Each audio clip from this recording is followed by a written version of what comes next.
I built that company with my own hands, not as a figure of speech, literally, with the sweat and calluses to prove it. 30 years of hammer blows, poured concrete, and sleepless nights went into those walls. I believed it would stand longer than I would, that it would carry my name when I was gone. I was wrong. The morning I found the forged signature, the air smelled like cold steel. The page shook between my fingers, not from anger, but disbelief. My name, my own signature, sat beneath words I had never written. The document transferred ownership of Flores and Haynes Construction to Tom Haynes, my partner, my friend, the man who'd stood beside me through rain, dust, and debt. At first, I thought it had to be a mistake, maybe a clerical error. But the more I read, the more I saw how carefully it was done. My trust, copied stroke for stroke. The betrayal was almost artistic. I went to his office that afternoon, the one I'd helped design. The cherry wood desk, the view of the river, the framed photos of us in hard hats at ribbon cuttings. He looked up when I came in, smiled as if nothing had happened. "Robert," he said, "you look like hell. Sit down." I didn't sit. "What did you do?" He blinked, feigned confusion. "What do you mean?" "You forged my name." His expression flickered, then the grin returned. "Robert, you were dragging your feet. We had offers. You weren't thinking long term. I had to move forward. You stole my life's work." "I saved it," he said. "The world's changing. We needed investors. You still think like a carpenter. I'm thinking like a CEO." He stood, adjusted his cufflinks, the kind his wife bought when he started pretending to be rich. "You should thank me. You'll still get something once the merger's complete." 30 years of loyalty reduced to a payout and a pat on the head. I didn't shout or throw anything. That's what he expected. I walked out in silence, past the photos and the awards, out into the damp parking lot where the air tasted of betrayal and rust. I wasn't going to court. I wasn't going to beg.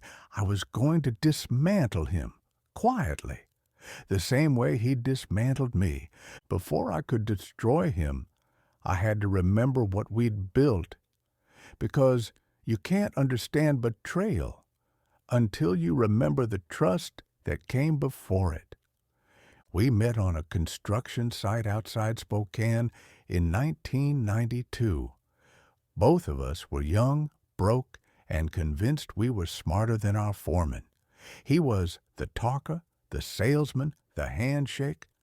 I was the builder, the planner, the one who stayed until the last nail was flush. Together, we were something complete. Brains and hands, voice and muscle. We started taking side jobs, garages, porches, sheds. The pay was awful, the hours worse, but every time a homeowner smiled at the finished product, we felt rich. 2 years later, we signed the papers for Flores and Haynes Construction. One rusted pickup, one rented warehouse, and a dream, built mostly out of debt. Tom handled bids and clients. I handled design and the crew. We worked through rain, heat, and exhaustion, chasing deadlines and living on gas station sandwiches. I still remember the first night we got paid enough to buy real dinner. He raised a cheap beer and said, "We're not just building houses, Robert. We're building a name." He was right, for a while.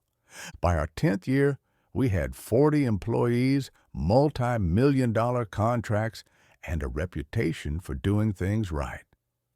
But success changes people. He started wearing suits instead of flannel, eating with bankers instead of our crew. I saw it happening, but didn't stop it. Maybe I thought he'd come back. He didn't. He started talking about restructuring and leveraging equity. I told him debt builds walls higher than we can climb. He laughed and called me old-fashioned. That was the beginning of the split. Two men building two different empires. Mine made of nails, his of numbers. The last good memory I have is the day we finished the Willow Creek apartments. We stood at sunset, watching the glass catch fire in the light. He put a hand on my shoulder and said, "We did it, Robert. From nothing to this."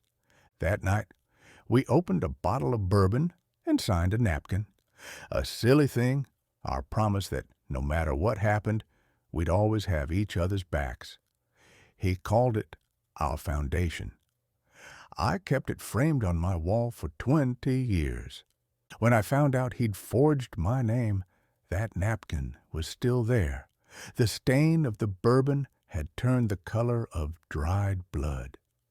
The next morning, I opened a fresh notebook and wrote 2 words. The plan. I started with what I could see. Vendors talk, and so do foremen if you buy them coffee. Carter Supply had shifted our terms from net 30 to net 90. Ramirez Steel had 2 unpaid invoices. The electricians hadn't seen a check in weeks. I didn't need a spreadsheet.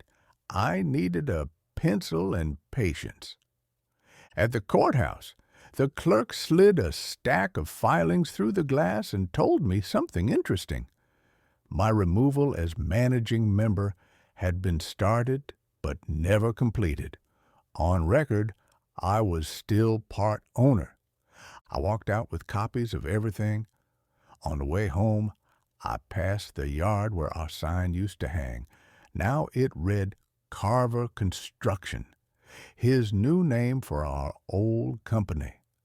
The paint looked fresh, but the gate was the same rusted metal we'd welded ourselves. At my kitchen table, I made piles, unpaid invoices, permits, payroll reports. On a yellow pad, I drew 3 columns: liability, procedure, pressure. Liability was law, insurance lapses, tax filings, safety reports.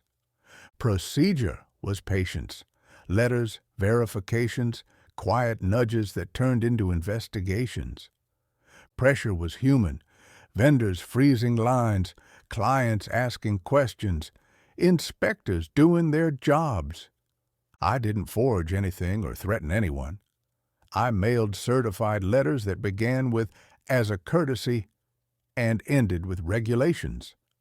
I asked Carter Supply to confirm their account standing, mentioned the incomplete ownership change. I called the state board about open workers' comp claims. I sent Ramirez Steel a friendly reminder they could file a lien after 60 days. Every note was polite, every word true. Within a week, I could hear it in the way people answered their phones. Shorter, tighter, the way men sound when they realize the room is shrinking. Tom called me on a Tuesday. "Are you talking to people?" "I'm talking to the same people I've always talked to. They're freezing accounts." "That happens when records are incomplete." "You're going to burn this down." "No," I said. "You already did." "I'm just making sure nobody else gets trapped in the fire." I wasn't trying to humiliate him. I was balancing the ledger. I visited 3 sites that month, bringing coffee for the crews. I didn't ask for gossip. I asked about back orders, shipment delays, checks that never arrived. Men like to talk when they think no one's writing things down. I wrote it all later, from memory. By the end of the month, Carter filed a lien. Ramirez followed. The city sent a request for clarification of ownership. Banks hate clarifications. They mean risk. At night, I'd look at that old napkin and trace the edges until my hand stopped shaking. Then I'd write another letter. Slow, layer by layer, let the concrete set. The state inspector came on a Wednesday when the clouds hung low over the street. His car was the color of wet sand, the kind used by people who don't want to be remembered. He knocked once, crisp, and held up a badge. "Mark Ellison, Department of Labor and Industries. You're Robert Gaines?" I nodded and stepped aside. He didn't sit. He opened a small notebook, pen poised like a scalpel. "We received documentation about 2 reopened workers' claims, both under the Carver Construction entity. Your name still appears on some of the filings?" "I sent those dates," I said. He nodded. "You did." "That's why I'm here, to verify them." He asked if I'd been an officer of record last April. I said yes. If I'd filed payroll taxes in the second quarter. I said no, that was Tom's office. He asked about unpaid vendor accounts, and I told him the notices came to my house because my name was still on record. He scribbled something down and closed the book. "Mr. Carver suggests you might be interfering with current operations." I met his eyes. "If my name is on a document, I'm responsible for the truth of it." He studied me a moment longer, then looked around the house. Photos of buildings we'd razed from dust, men in hard hats who'd since scattered to other companies. "Long time in the trade?" "Most of my life." He nodded once, not unkindly. "I'll be in touch." When he left, the silence filled the room like wet plaster. For a moment, I imagined Tom sitting across from that man, spinning a story where I was the villain. The thought made my stomach turn. 2 days later, the inspector called again.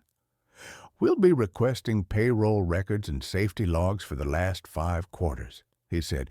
"You may receive copies as an officer of record." "I'll forward them." "That'll help."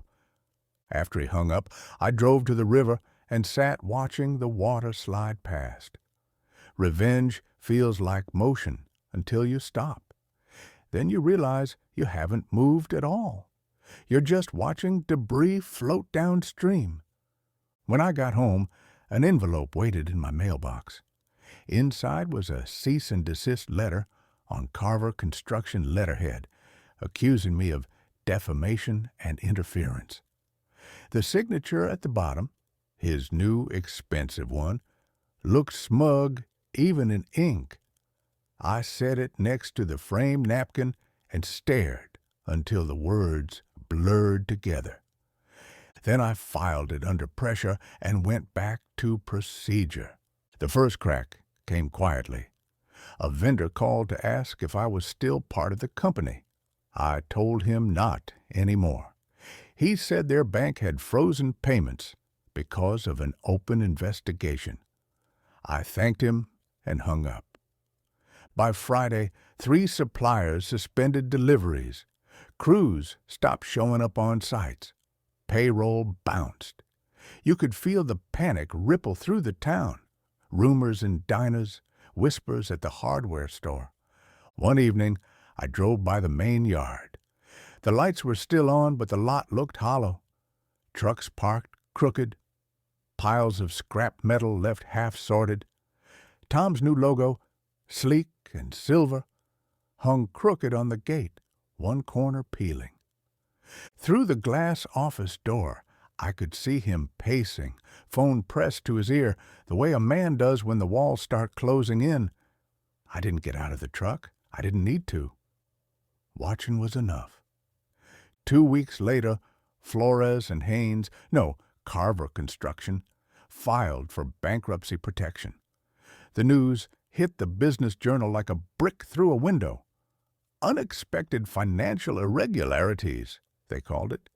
The article quoted anonymous sources about unpaid taxes, misfiled insurance, and an ongoing state review. His photo ran beside mine, 2 faces divided by a headline. I tore it out and threw it away before finishing the article.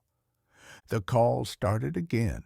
Old clients, vendors, employees. Some wanted advice. Others wanted to curse someone, anyone. I answered when I could. I didn't badmouth him. I just said, I hope you get what's owed to you.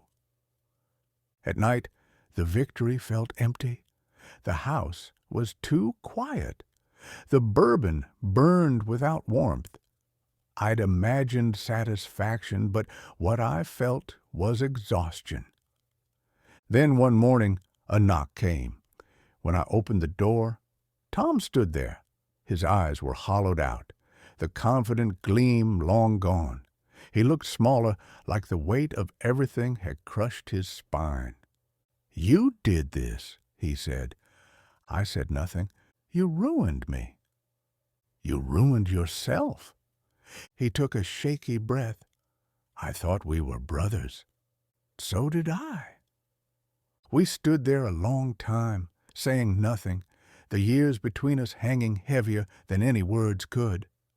He turned to leave, but stopped at the steps. "You won, Robert." "I hope it was worth it." I didn't answer, because in that moment I wasn't sure it was. A month passed, then another. His company was gone, mine, our legacy, erased from every directory and signpost. The town moved on like towns do. New contractors came in, younger, faster, cheaper. I started teaching carpentry part-time at the community center. One of my students, a kid named Leo, asked one day, "You ever build anything big?" I smiled. "Once." He asked if I missed it. I thought about that. About the long days, the sound of saws, the smell of fresh lumber and wet paint. About Tom's grin when we signed our first real contract. And the bourbon napkin still framed in my den. "I miss who I was when I built it," I said finally. The next morning, I took the napkin out of the frame. The stain had spread, fading into the paper like a bruise that never healed. I folded it once and tucked it into the back of my ledger, the one I'd used for 30 years. The first page still carried my handwriting from 1992. Don't cut corners, don't cut people. I closed the book and left it on the workbench. People think revenge is a fire, but it isn't. Fire burns quick. Revenge is concrete. You pour it slow, layer by layer, and let it harden beneath someone's feet until they can't move. It holds shape long after the heat fades. But it also leaves you standing in the same place, staring at what you've built, realizing you can't move either. That's the part they never tell you. The business collapsed. His name disappeared. Mine too. What's left is a silence that feels like peace until you listen closer and realize it's just emptiness wearing a different name. I don't regret it, but I don't celebrate it either. It's just the cost of the work, the business of betrayal.